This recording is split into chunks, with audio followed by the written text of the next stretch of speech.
La parole est à Monsieur Jean-Michel Clément pour le groupe Libertés et Territoires.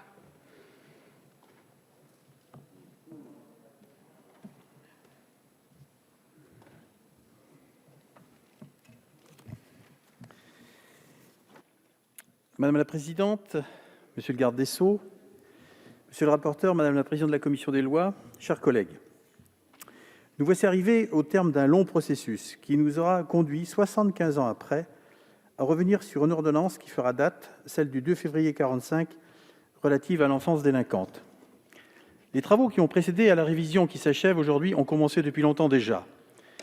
C'est votre illustre prédécesseur, Christiane Taubira, qui avait initié un processus de concertation sur la justice des mineurs, à l'instar de la méthode utilisée pour la réforme pénale et la justice du XXIe siècle.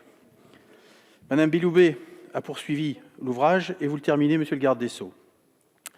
De nombreux professionnels, des universitaires, des élus, le milieu associatif et de nombreux acteurs de la société civile se sont mobilisés.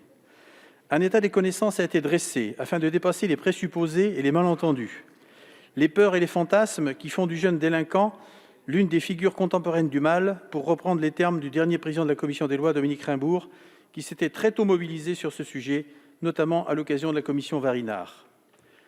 Avant toute chose, je veux dire que notre société porte la responsabilité sur le devenir de sa jeunesse, en particulier celle qui connaît le plus de difficultés. Et nous devons, pour adopter l'ordonnance de 1945, dont j'ai eu l'occasion de relever qu'elle avait inspiré plusieurs de nos voisins européens, en conserver le principe fondamental de la primauté de l'éducatif sur le répressif, parce qu'un adolescent n'est pas un adulte et la société a la charge de l'éduquer et de lui faire sa place de citoyen.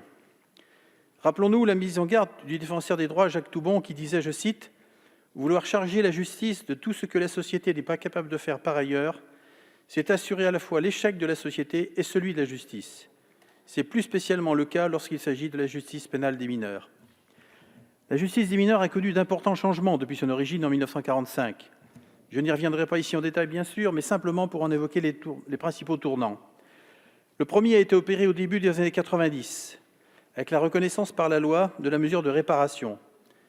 Cette mesure fait l'objet aujourd'hui d'un consensus chez les professionnels de justice et son développement a été important.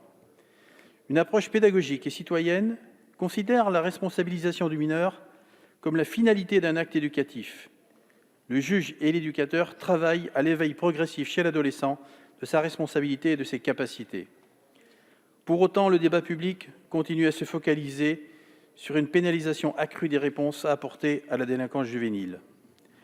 Le second tournant intervient plus tard avec le traitement systématique de toutes les infractions commises par les mineurs dont les juridictions sont saisies.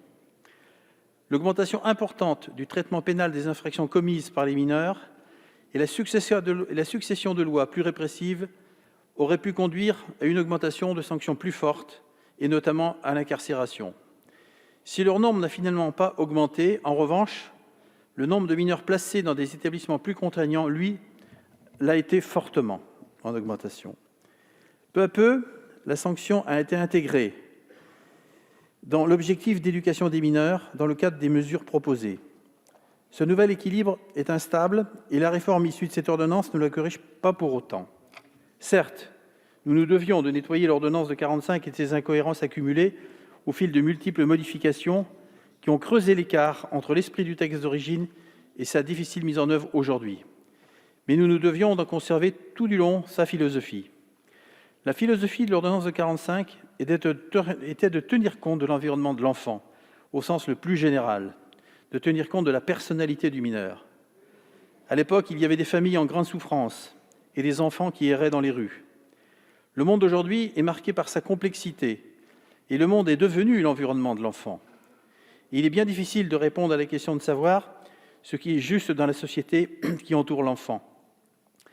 Les inégalités de chance ou de traitement sont si grandes que même parfois la réparation prononcée sera vécue comme une aggravation de la situation par le jeune.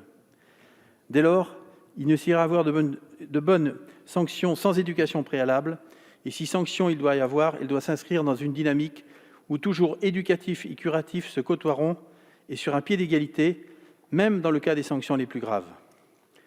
La réforme issue de l'ordonnance du 11 septembre 2020, dont le chemin législatif s'achève, entérine un mouvement, celui qui voit la justice des mineurs s'accommoder des règles des majeurs avec des références multiples au code pénal et au code de procédure pénale. Une certaine porosité s'est invitée entre les justices des mineurs et celles des majeurs, et les multiples exceptions procédurales qui relèguent l'éducatif en sont la preuve.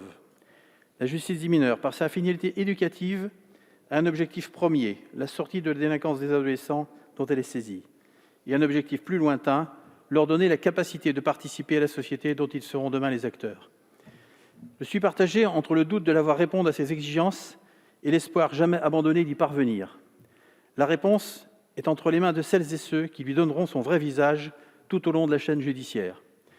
L'avenir nous dira si la confiance que nous leur accordons suffira à gommer les vices de ce texte.